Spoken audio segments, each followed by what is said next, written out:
லிங்கம் வாஸ்து அன்பர்கள் அனைவருக்கும் சிவசரவணனின் அன்பான வணக்கங்கள்.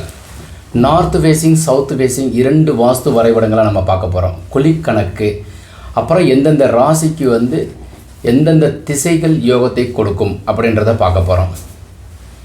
21ஆம் தேதியிலேருந்து அடுத்த மாதம் 6ஆம் தேதி வரைக்கும் மகாலயபட்சம் நடந்துக்கிட்டே இருக்குது. முன்னோர்கள் நம்ம வீட்டுக்கு வர்ற காலம் அது.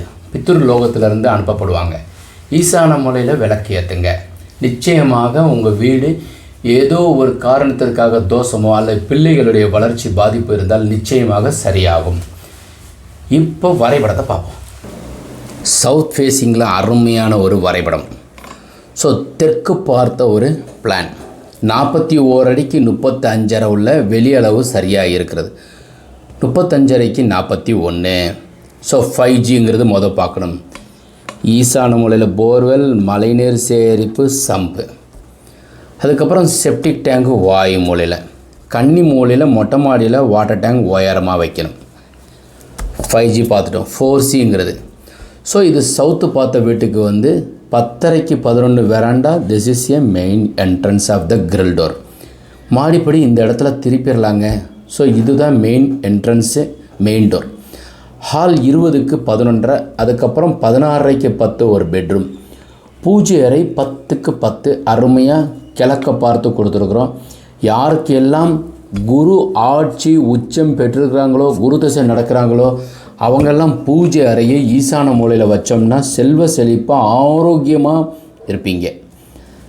யாருக்கெல்லாம் ராகு தசை நடக்குதோ அவங்கெல்லாம் கன்னி மூலையில் மாஸ்டர் பெட்ரூம் ஒட்டி பூஜை அறையை வச்சுக்கோங்க. யாருக்கெல்லாம் சுக்கிர தசை நடக்குதோ அவங்கெல்லாம் அக்னி மூலையில் கிச்சன் வச்சு மகாலட்சுமி அன்னபூர்ணியும் அக்னி மூலையில் வைங்க. யாருக்கு எல்லாம் சந்திர தசை நடக்குதோ திருப்பதி போயிட்டு வரணும். வாயு மூலை சார்ந்ததில் உயரத்தில் மேலே ஃபஸ்ட் ஃப்ளோரில் ஒரு ஆஃபீஸ் போட்டு அங்கே நிர்வாகம் செஞ்சுக்கோங்க. ஜென்ரல் விதியை நான் சொல்லியிருக்கிறேன். அதன்படி நம்ம ஒவ்வொருத்தவருடைய ஜாதகத்தில் ஒவ்வொரு மாதிரியாக பொருந்தும். ஹால் 20க்கு 11 பெட்ரூமு, பூஜை அறை, அதுக்கப்புறம் டாய்லெட்டு எல்லாமே இந்த இடத்துலையே கொடுத்துருக்கோம். இந்த பெட்ரூம் அட்டாச் டாய்லெட் கன்னி மூலையில் கொடுத்துருக்குறோம். அதனுடைய ஈசான்யத்தில் வாசல் கொடுத்துருக்கோம். இது சர்வீஸாக கொடுத்துருக்கோம். இது வெளியே இருந்து டாய்லெட் யூஸ் பண்ணுற மாதிரி கொடுத்துருக்கோம்.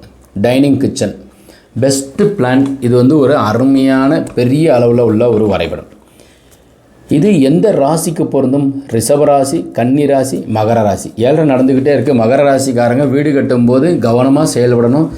வாஸ்துபடி 1க்கு 2 தடவை நீங்கள் வரைபடம் சரியானு செக் பண்ணிவிட்டு அதுக்கப்புறம் செயல்படுங்க. கட்டின வீடு வாங்குறதாக இருந்தால் எல்லா பொருத்தமும் பார்த்துட்டு அதுக்கப்புறம் வாங்குங்க.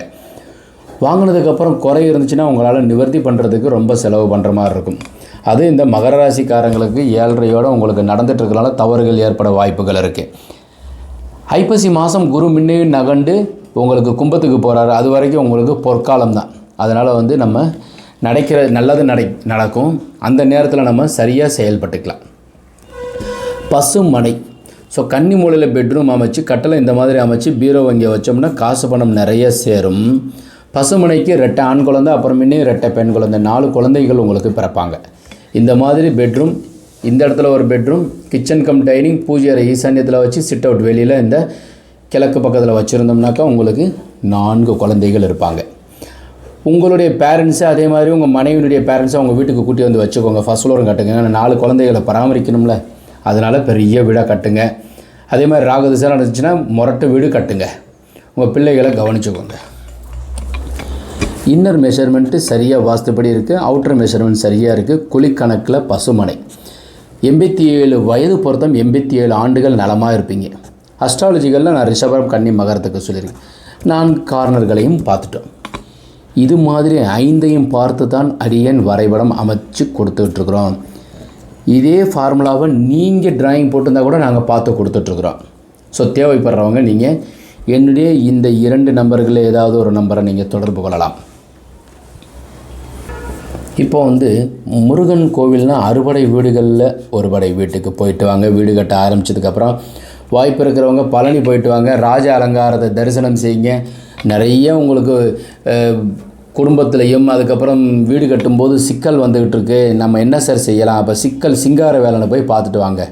பல விதத்தில் உங்களுக்கு இருக்கிற சிக்கல்கள் சீங்கிரும். ஸோ நிச்சயமாக தீர்வதற்கு சிங்கார வேலனை தரிசனம் செய்யுங்க.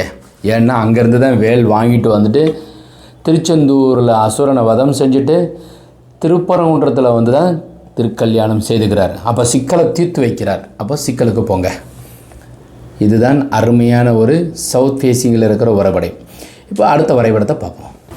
30 அடிக்கு 31 உள்ள நார்த் ஃபேஸிங்கில் 2BHK உள்ள வரைபடம்.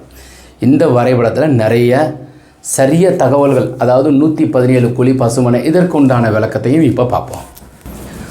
30க்கு 31 அடி 4 அங்குலம், 31 வைக்கக்கூடாதுங்க, 31 வைக்கக்கூடாது. அப்படி வச்சோம்னா 118 குழியாக போயிடும், புறா மனை வந்துடும். கருட மனை வைக்கலாம், பசுமனை வைக்கலாம், யானை மனை வைக்கலாம், சிங்க மனை வைக்கலாம். புறா மனையும் கழுதை மனையும் நாய் மனையும் பாம்பு மனையும் வைக்கக்கூடாது. இந்த 4 மனையை நீங்கள் அவசியமாக தேர்ந்தெடுத்து இதன்படி நம்ம வீடு கட்டும்போது செயல்படணும். நிறைய அன்பர்கள், சார் இந்த அளவுக்கு இது என்ன மனை அப்படின்னு கேட்குறாங்க. டோட்டல் சதுரடியை 34x34 சிதம்பர பதத்தில் வகுத்தோமையானால் நமக்கு கிடைக்கிறது தான் குழி, அதுதான் 117. நீங்கள் வீடு கட்டும்போது இது வந்து உங்கள் ஊரில் யாராச்சும் தெரிஞ்சவங்க இருந்தால் கண்டிப்பாக வாஸ்து பார்த்துக்கோங்க, குழி கணக்கு பாருங்கள், உள்ளளவு வெளியளவு மூலைகள், உங்களுடைய நேரங்காலம் சரியாக இருக்கா, இன்னர் மெஷர்மெண்ட் அவுட்டர் மெஷர்மெண்ட், குழி கணக்கு, கார்னர், அஸ்ட்ராலஜிக்கல் சார்ட் உங்களது சரியாக இருக்கா அப்படின்னு செக் பண்ணிவிட்டு செயல்படுங்க. நீங்கள் வீடு கட்ட ஆரம்பிச்சதுக்கப்புறம் வந்து உடச்சி கட்டினோம்னாக்கா காலில் வந்து ஏதோ ஒரு ஃப்ராக்சர் ஆகிடுச்சுன்னா எப்படி இருந்தாலும் அது ஊனம் தான். அதனால் வீடு கட்டும்போது எதையுமே உடைக்காத அளவுக்கு வீடு கட்டுங்க. சின்ன செலவு இது வந்து இப்போ ஒரு பிளான் வாஸ்துப்படி இருக்கான்னு பார்க்குறதுக்கு மினிமமான ஒரு அமௌண்ட்டு. நீங்கள் 1000 சதுரடி வீடு கட்ட போகிறீங்கன்னா மினிமம் சதுரடிக்கு 2000 ரூபா உங்களுக்கு அடக்கமாகும். 20 லட்சம் ரூபாய்க்கு வந்து உங்களுக்கு பிளான் பார்க்குறதுக்கு ஒரு 2000 ரூபா ஃபீஸ் வாங்குகிறாங்க. ஸோ அது மாதிரி நீங்கள் செக் பண்ணிக்கிறது உங்களுக்கு நலம். இப்போ இந்த பிளானில் என்ட்ரன்ஸு, மெயின் டோர், ஹாலு 16:45க்கு 10:30, அதுக்கப்புறம் வந்து கிச்சன் பார்த்தீங்கன்னா 11:30க்கு 10, கன்னி மூலையில் 11க்கு 16 bedroom, attach toilet, common toilet, அதுக்கப்புறம் 16க்கு 8 4 வாயு மூலையில் ஒரு பெட்ரூம். ஸோ பீரோவை கன்னி மூலையில் வச்சோம்னாக்கா கஷ்டமெல்லாம் நீங்கி காசு படம் வந்துக்கிட்டே இருக்கும். கத்தையே அவங்க மனைவிக்கிட்ட கொடுத்து வாங்கணும். வடக்குக்கு உண்டானது புதன்.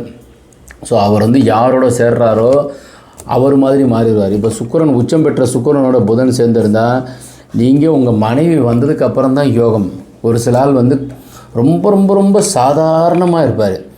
திருமணத்திற்கு அப்புறம் பார்த்தீங்கன்னா மனைவி வந்ததுக்கப்புறம் வந்து ஒரு படி 2 படி அவர் வந்து நார்மலாக ஒரு மாதத்திற்கு பார்த்தீங்கன்னா 15,000 ரூபா வருமானம் பண்ணிக்கிட்டே இருப்பார்.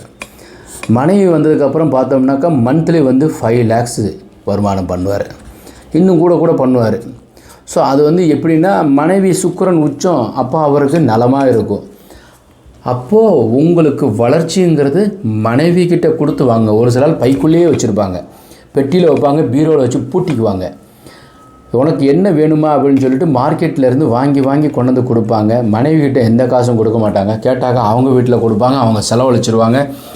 சீரியல் பார்த்துக்கிட்டே இருக்கும்போது யாராச்சும் கொடுத்து விட்ருவாங்க அப்படின்னு சொல்லிட்டு கொடுக்க மாட்டாங்க.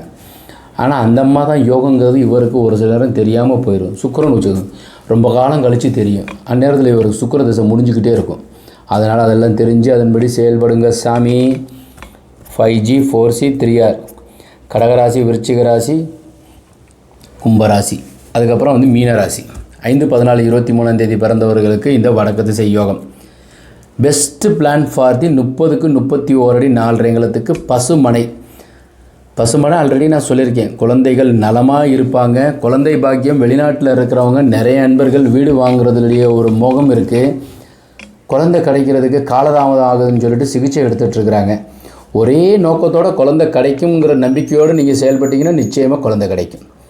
59 வருடம் இந்த கட்டடத்தில் ஆணி கூட அடிக்க முடியாது, பில்டிங்கை நகர்த்த முடியாது. இப்போல்லாம் பார்த்தவங்கன்னா அப்படியே கட்டடத்தை அப்படியே தூக்கி நகட்டி வச்சிடுறாங்க, ரோலரை வச்சு நகட்டிடுறாங்க. வெளிநாட்டிலேருந்து வெளி மாநிலத்திலேருந்து வர்றவங்க ஒருத்தவர் இருக்கிறாரு, கட்டடத்தையே நகட்டிடுறாரு. எவ்வளோ சார் வேணும்? 10 அடி. பேஸ்மெண்ட்டை தூக்கணுமா தூக்கிடுறாரு. அப்போ வயது பொறுத்தவங்க உங்களுக்கு சரியாக தானே இருக்குது. பில்டிங்கை உடைக்கலை, பில்டிங் உடைக்காமல் நகட்டிடுறாரு, இல்லைனா தூக்கிடுறாரு. பார்த்துக்கோங்க. இந்த பிளானில் நாம் ஈசான மூலையில் போர்வெல், மழைநீர் சேகரிப்பு, சம்பு, செப்டிக் டேங்க்கு, அதுக்கப்புறம் வாட்டர் டேங்க் இந்த மொட்டை மாடியில் இருக்கணும்.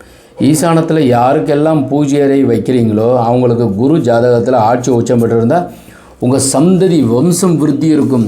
குழந்தைகள் நலமாக இருப்பாங்க, திக்கி பேச மாட்டாங்க, ஊனம் உங்கள் வீட்டில் இல்லை, ஊனம் நம்ம வீட்டிலேயே கிடையாது.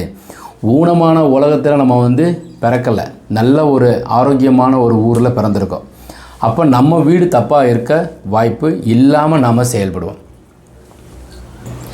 இப்போ இந்த பிளான் உங்களுக்கு பிடிச்சிருந்துச்சுனாக்கா லைக் பண்ணுங்கள், ஷேர் பண்ணுங்கள், கமெண்ட் பண்ணுங்கள், சப்ஸ்கிரைப் செய்து வைங்க.